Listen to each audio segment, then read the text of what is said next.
Mais globalement, on sent que la caméra regarde ces personnages dans ce second opus comme elle les regardait dans le premier. Et de ce côté-là, pour moi, ça a marché, même si ce second film manque vraiment d'un supplément d'âme.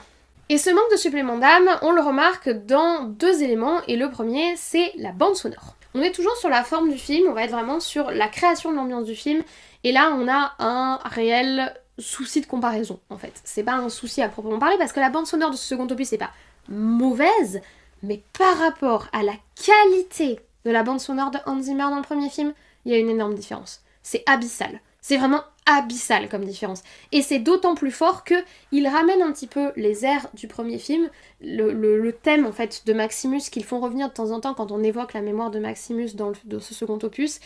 Et c'est tellement... Enfin, c'est pas du tout le même niveau, quoi. Et tu le sens. L'ambiance musicale de ce second opus est inexistante par